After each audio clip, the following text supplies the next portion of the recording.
22 मार्च 2021 सोमवार का दिन है। दादाजी अपने बेटे बेटियों और चाहने वालों के दरमियान लेटे हुए हैं। बेटे तिलावत कर रहे हैं तो बेटियों के लब दुआओं में मशगूल हैं। दीवार पर लगी घड़ी पर सुबह के 11 बजने को हैं। दादाजी की उंगली से जुड़ा सांस का मॉनिटर चलते चलते रुक जाता है। आँखों के पिंजरों से आंसुओं को आज़ाद करने का वक्त हुआ चाहता है। इन्ना लिल्लाहि व इन्ना इलैहि राजिऊन। बचपन की बची कुची कुछ यादों में एक छोटी सी चारपाई भी है जो कराची से जंग आने पर साफ करके दादाजी की चारपाई के साथ हमारे लिए लगवा दी जाती थी। दादाजी और हम अपने अपने तख्त पर वराजमान हो जाया करते थे और फिर इकबाल की नज़मों का दौर चलता था। शिकवा और जवाब शिकवा के शेर याद करवाए जाते, एक एक लफ्ज़ का तलफ़्फ़ुज़ ठीक करवाया जाता, हाथ के इशारे सिखलाए जाते। कभी जो गलती होती तो दादाजी की टांगे दबाते हुए दूसरी तरफ खिदमत पर मामूर चाचू का एक हाथ कंबल के अंदर से आकर हल्का सा कान खींचता और अचानक कहीं गायब हो जाता। और फिर वक्त आने पर उसी छोटी चारपाई को खड़ा करके हमारा डाइस बना दिया जाता था और तकरीरी अंदाज में शेर सुने जाते थे।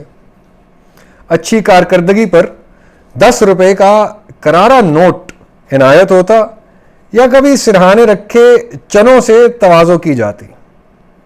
और कभी कभार तो हमारी दोस्त, हमारी सबसे छोटी फुफ्फो हमारे लिए चिप्स या हाफ फ्राई अंडा जिसकी जर्दी टूटी हुई ना हो उससे भी हमारी तवाज़ो कर देती थी।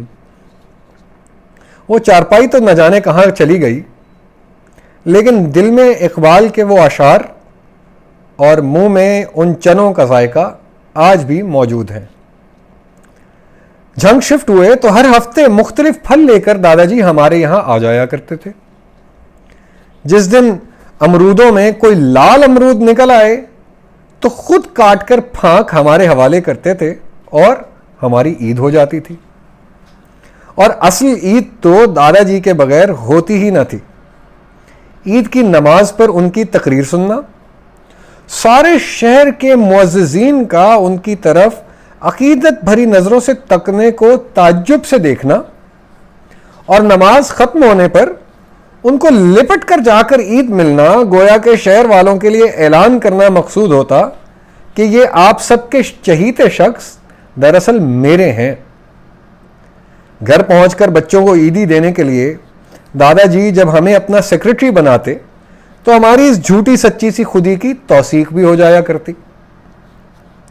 थोड़ा बड़े हुए तो समझ आई कि ये दादाजी को मेरे समझने का शौक तो पूरे शहर ने पाला हुआ है, बल्कि मुल्क और बैरून मुल्क भी इस एजाज के दावेदार बैठे हैं। ये क्या आदमी है, ये तो मुझे हड्डी में से गुदा निकाल कर खिलाता है। और कभी हम खाना ना खा रहे हों तो खीरे में से चिकन की बोटी निकाल कर हमें खिला देता है जिसमें जादुई मजा शामिल हो जाता है। लेकिन ये डिप्टी कमिश्नर साहब इनके आगे हाथ बांधे क्यों खड़े हैं? ये तमाम अस्सातिज़ा अपनी कुर्सियों के किनारे पर बैठ के इनकी गुफ्तगू क्यों सुन रहे हैं? ये पूरी मस्जिद इनकी दुआ करवाने पर रो क्यों रही है? धीरे धीरे ये बात समझ आई कि दादाजी तो बहुत बड़े आदमी हैं। वो तो उस्तादुल अस्सातिज़ा हैं।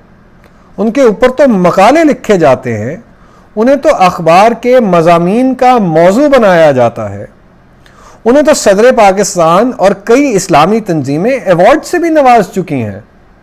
मगर ये सादा लो इंसान, ये जो हर वक्त हंसता रहता है, जिसको शदीद बीमारी की हालत में मिलने जाओ तो कहता है शुक्र है अल्लाह का, जो सर्दियों की एक शाम दालान में जलती बॉन फायर से निकलते शरारे सिर्फ 1 मीटर ऊपर जाकर खत्म होते देखकर इतनी आसानी से इकबाल के एक शेर का मफहूम समझा देता है कि ये 10 साला बच्चा आज तक वो मंजर अपने दिल की खिड़कियों में सजाए बैठा है।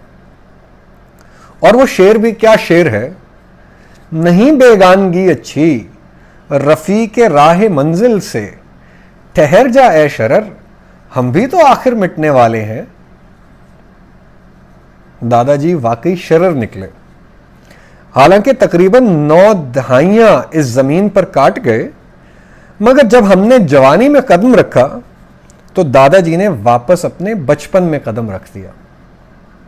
ابھی تو ہم نے فارسی سیکھنا شروع کی تھی، ابھی تو پاکستان بنتے وقت آپ کے بازو میں لگی گولی کے نشان کو صحیح سے چوما بھی نہیں تھا، ابھی تو اللہ کا بندہ ہونے کے صحیح معنی آپ نے بتلانا شروع کیے تھے، لیکن یہ تو اب سمجھ آیا کہ آپ نے تو ساری زندگی اللہ کا بندہ بن کر دکھایا تھا۔ آپ نے تو علم و عرفان کے دریاؤں کے دریا پی کر عشق و محبت کا سمندر بن کر دکھایا تھا۔ امتحانوں سے پہلے حضرت موسیٰ علیہ السلام کی دعا کیا یاد کروائی، گویا کہ خود اعتمادی کی ٹرین پر بٹھا دیا۔ میری ہی خواہش پر میرے والد صاحب قبلہ سے لڑ کر میرے قانون اور آرٹس پڑھنے کے فیصلے کو منوایا اور اس فیلڈ کی بنیادی کتب سے بھی نوازا۔ یہ کیا بندہ تھا؟ دادا جی کی آخری بیماری کے طویل ایام میں ان کا ڈرائیور بننے کی سعادت بھی حاصل رہی۔ موقع سے فائدہ اٹھا کر انہیں گاہے بگاہے اقبال کی کوئی نہ کوئی نظم ترنم کے ساتھ سناتا رہتا۔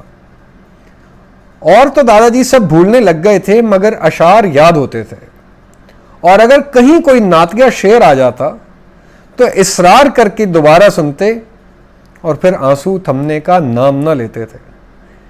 یہ واقعی عاشق آدمی تھا، عقائد اور عمل کا پکا، کیونکہ یہی ان کے لیے عشق کا نچوڑ تھا۔ 22 مارچ 2021 سوموار کا دن ہے۔ دادا جی اپنے بیٹے بیٹیوں اور چاہنے والوں کے درمیان لیٹے ہوئے ہیں۔